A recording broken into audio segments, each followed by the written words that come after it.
Hi everyone, I'm back. I haven't died. Yeah, I haven't died. I am here. And like I said in my last video, I am going to be doing the what to say to somebody with an eating disorder. I am sorry I haven't done a video in, I think it's 3 weeks. But I have been away in Birmingham and then I came back and I wasn't very well with my mental health. But I am back, so let's go on with the video. Okay, so the first thing to say, or not to say I guess, is don't comment on the person's weight or appearance, because when you have an eating disorder you're so self-conscious, and when somebody comments, even if it seems to them to be a positive comment, if you're saying you're looking really good or you look healthy, to somebody with an eating disorder, that voice in their head is going to go, well, she's saying you're fat or he's saying you're fat. So even though you're saying you're healthy, to somebody with an eating disorder it will backfire and it will come across that you're saying that they're fat, even though that's not what you were saying at all. So try and avoid saying anything to do with their weight or appearance. So this kind of goes in with the first thing. Try wording what you say differently, and by this I mean don't jump in with food or weight. Try and talk about something else. Don't jump in at the deep end, because as I said, with someone with an eating disorder, they will think you're judging them and their brain will go overboard, into overdrive really.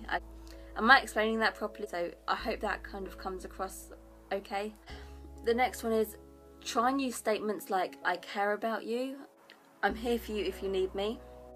An eating disorder is a very tough battle to overcome, so if you're telling them that you're there for them, that will really help them, and know that when they're ready to talk, you're there to listen. And so, you know, use appropriate statements like the things I've just said. So saying that you care about them and that you're there for them when they're ready to talk, and you're there for them whatever happens. The next one is try to encourage them to talk about how they're feeling. However, don't push them. Say that, kind of like the last one I said, tell them that if they want to talk to you about what's going on or how they're feeling, then you're there to listen and you'll be there. But don't push them into talking, because that could frighten them. Listen respectfully. Everyone deserves respect, and when they're talking to you, listen to them and don't judge them. Listen respectfully to what they're trying to tell you. Encourage them to seek help. This can be a really difficult one, because when you have an eating disorder, most of the time you're not sure you really want to, and it's out of fear of the unknown, I guess. You're not sure what's going to happen.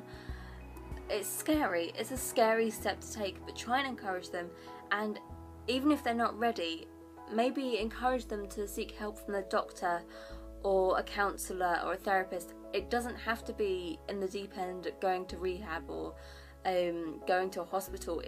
Just try and get them to take the first step in talking to a doctor, but don't push them into it, because as I said just now, it could scare them off into doing it all together, and then they won't ever be able to do it. So if you just try and gently encourage them, but don't be too pushy. And this kind of goes in everything really. Don't judge them. Simple. Do not judge them, because it's just one of the worst things you can do really. You shouldn't judge anybody anyway, but I think as human beings we do judge. We judge without realising, so try not to judge somebody with an eating disorder, please. Don't push them to talk about how they're feeling, because they may lie or just not talk to you altogether, and what you want to do is get them to be truthful about what they're saying so you can help them in any way you can.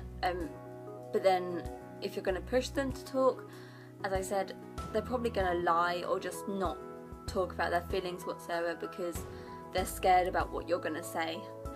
Number 9 is don't make them feel guilty.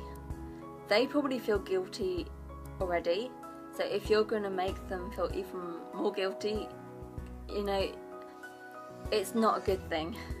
You shouldn't make them feel guilty, because they have no control over it. they didn't choose to have an eating disorder, okay? They don't want to be like that, and when you're making them feel guilty about it, it just will make it worse.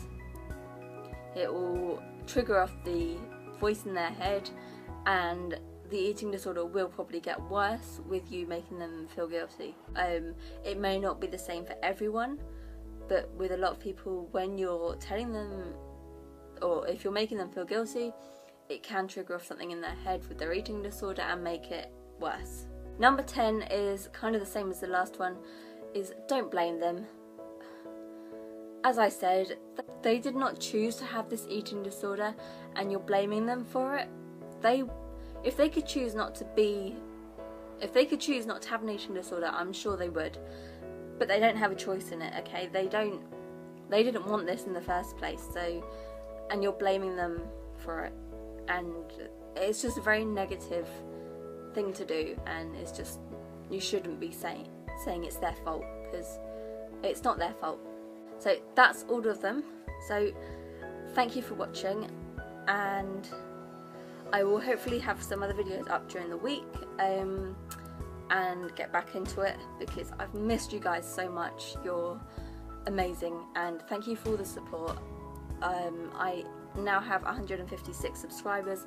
I haven't been putting up any videos and I've still gained subscribers, and that just means more to me than you can imagine because of how much shit I've been going through recently. It's really comforting to know that there are people out there who still watch my videos even when I'm not uploading regularly, because sometimes it can be quite difficult to upload every single day or whenever I've said I'm going to, and it just means a lot that you guys have subscribed. And yeah, so hello to all my new subscribers, thank you for subscribing, and if you have any requests, I will leave all my links in the description below so you can send me requests on what you would like. I cover all mental health topics, but my main topics are self-harm, depression, anxiety and eating disorders. They're my 4 main topics, but I will cover any topics you would like, so leave them in the comments below or send them to my Facebook, Twitter, blah blah blah, you get it. Yeah, so thank you for watching, it means so much to me, and I will see you in the next video. Bye guys. So the first one is, you don't look like you have an eating disorder. Oh my god. No, you can't say that. Telling somebody that they don't look like they are sick or they don't have an eating disorder or they don't have a problem can be really, really bad.